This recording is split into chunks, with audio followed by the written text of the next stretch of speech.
I paid a lovely jubbly £61.99 for this mysterious package. We're going to get into it and see if it's something that is going to be fixed or whether we're just going to have a really, really bad day and completely and utterly fail, which wouldn't surprise me because I've actually had a good little run-in recently of fixes. So let's see what we got. Let's turn on the old multimeter and whatnot. I've spent £62 on a box. A lovely jubbly.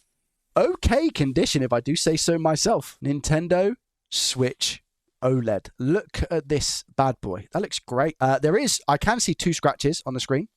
So if I try and get the right lighting, can you see we got scratch 1 here, scratch 2. But to be honest, other than that, it's looking all right. So £62 for this, I think is not too bad. It's funny really because I seem to be paying for these what I used to pay for normal Nintendo Switches when I started. So it's quite a big full circle thing for me at the moment. You know what I mean? It's quite a full circle thing for me to be able to see and buy an OLED for the same price that I used to buy just normal Switches. That's really interesting. I don't know what the issue is with this. I think it's a no power. Do we have an SD card? No SD card, no game. So no bonuses, unfortunately, with this one. Should we see what the issue is with this? I'm just going to try and power it on real quick. Is that... The game card wasn't in properly because I didn't put it back right. That's not happening, is it? Nothing's happening. So when we hold down the power button, nothing's happening. So we're going to get our ammeter. This little doohickey device allows us to be able to read what kind of charge the Switch is going to be taking. So it makes our life a little bit easier. Allows us to be able to diagnose the fault a little bit earlier. Not all the time because it doesn't always work like that. What I'm going to do before I do that, I don't want to plug in these cables yet. Why don't I want to plug in these cables? Can somebody tell me? In case it's shorted, that's number one. Yeah, I guess, yeah, in case it's shorted. Now, the thing you also kind of need to think is that if it is shorted, the chances are somebody has tried to already apply power into this device. But maybe it went into protection mode and for whatever reason, you know, my power source is not going to play protection mode and then it's going to inject X amount of voltage straight to the CPU. So we do need to be careful. Could be water damage as well, yeah. Port itself. The port looks okay. Can you guys see? It looks absolutely fine. It looks fresh. And I'm really happy. Why am I happy? It doesn't look like there's any water damage in there. Doesn't look like any water ingress has gone into this switch. What about the screws? Oh, hold. This may have been opened before. I can't really tell. Let me look at the side ones because that's a good... I don't know if somebody's been inside this switch before. It's actually quite hard to tell with this one, you know. 3, 2, 1. Nothing. But that can sometimes indicate that we just need to flip this over. I might need to turn this around because sometimes that's why this isn't working. So let's turn it around. Oh, shall we get nothing? We get 0. I'm just going to see if we got a dodgy port. Doesn't feel like it. Okay, so we get no power. Oh, to be fair, that's a very good point. If the battery, I'll tell you what, if the battery isn't connected, that's a very, very, very good shout. If the battery isn't connected and we plug in, it should still go 20 volts. That's a really good shout. Because effectively, we should still be getting power to the board and we still get 0. Ah, nice one, guys. Nice one. So it could be fuse, could be port, could be a bunch of different things. Could be what we like to call a plethora. Big word for me. All right, first inspecciones then. So the battery is connected. We're not getting a charge. That is very concerning for me. That is very concerning. Like nothing at all. As Flanders would say, hey? Nothing at all. Look, zilch. Oh, wait, what? Why did that not happen before? Right, I can tell you right now what the issue is. I can tell you straight away. I'd go M92. I am just going to check that this happens every time now. I don't know, because I even wiggled it and put it both ways. Look, because if I wiggle this port is fine. We have a constant connection all the time. But if I turn this round, watch. See that? Guys, my money's on M92T36. M92T36 is a power management IC for the Nintendo Switch. And I think that's what's faulty. Now, let me just take that out, the battery, plug it back in. 5 volts, 5 Vs on a Res, which means there's nothing to do with the battery. So PQ seems to be absolutely fine. Now, on the back of this, we've got the M92T36, which is just about here. My guess and my bet was here. That was my guess and my bet. So let's see. I'm just going to ground the black probe and I'm going to poke. I think this cap. I'm incorrect. Let's go top one. No, this one. Oh. It looks like I'm incorrect. We've got ground this side. Let me just confirm. I'm just going to hold it on there a little bit longer. Because looks can be deceiving. We don't have a short. Doesn't mean that it's still not M92T36, but I'm now more thinking it's port related. We're getting 5 volts, so we're not getting our fully negotiated 20. And We don't have any shorts around M92T36. It could just still be a bad M92T36. Let me see what this fuse is saying. Let me see if I've got a short on the fuse. Port side. No short. Okay. This side? No. So the fuse isn't blown. Just make sure we get a continuous path. We do. So fuse is okay. And there's no shorts in the surrounding area. So we only get 5 volts here. Now, I've already checked BQ. I just checked it. So that still could just be a bad M92T36.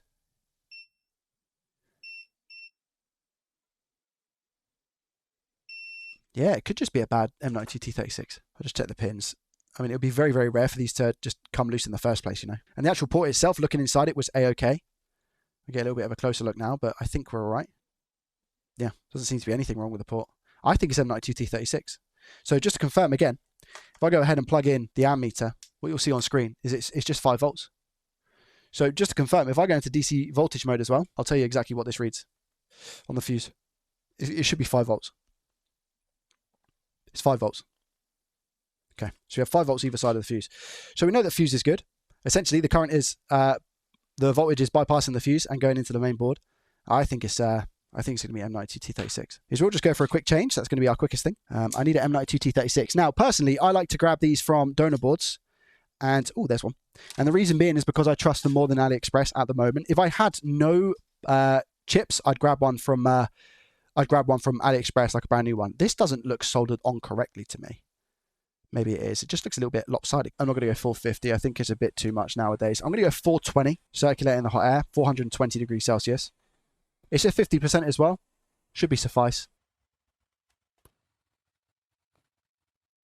That comes off, and then we'll grab the M92T36 on the normal switch. I'll be honest with you. I used to hear, like when I first started out, a lot of people were talking about BQ being a big issue. But for me personally, I could probably put on 2 hands how many BQs I've changed out. M92T36, I wouldn't be able to count with hands, toes, bits of my body that I have. So go the tiny little bit of flux here as well, just at the corner. That's all I'm going to do. Look, you guys might be thinking, Jake, what? That's none. That's nothing. What are you doing? You don't need that much flux, man. This is, if anything, this might be too much. So we'll just heat around the area, because the more you put, the more you have to clean. Now this chip's not sat properly. Once we apply the heat, because of the flux, even though it's unleaded, it should bounce into place. If it doesn't bounce into place, we give it a little tap. But you see that? I didn't even touch it. Bounce into place, lovely. Give it a final whisk of hot air. I don't need to push down, nothing like that. I'll just come off. And this is, I haven't swapped out the solder, guys. So there's no swapping the unleaded for leaded, nothing like that. It is just a case of replacing the chip. Wait, did I put it on the right way? I might have put it on the wrong way because I've just carried it over from one without checking. Yeah, I have. Good job I didn't apply power to this. Look, if I had given this power, it could have been an issue. So we'll just simply take it off, and I'm just gonna wait for it to cool. There's no point in trying to rush this and be all quick about it. You just take your time. So we rotate it, we grab it again, heat up the board, place the chip on. Just a simple little rotation. Come off. It's not in the right place, but that's fine. Now I should have enough flux on here theoretically for this to just flow in place. Let's see. There we go. Look. No flux. And if I give this a poke, watch it bounce back. See how it bounces back that ever so like a little bit. Now, I'm also assuming that this M92T36 that I've taken from this donor board is okay. I will just give this a final clean with a toothbrush and some isopropyl alcohol using my dispenser. I'm going to go back into continuity mode now, which is the mode that beeps. I'm just going to measure to make sure that this chip isn't shorted because I've taken it from a donor. So if the multimeter beeps, we've got an issue. We're good. We're fine. I'm just going to quickly check, because I didn't check P13 USB. I don't think I've seen a 5 volt short on a 5 volt draw, on a bad P13 USB, but it's worth a check. No, that's okay. And visually, looking at this, I don't think we've got any issues elsewhere. So we're just going to plug this in now. I'm just going to plug this in and see if we get 15 volts. So where we're looking is the ammeter. Drop to zero. Drop to zero. There we go. That's what I'm talking about. I can't believe it. I think this is just a simple M92T36. Yeah, it's going to work. It's going to work. It's going to work. Show me a battery symbol. Come on, please. Let's go.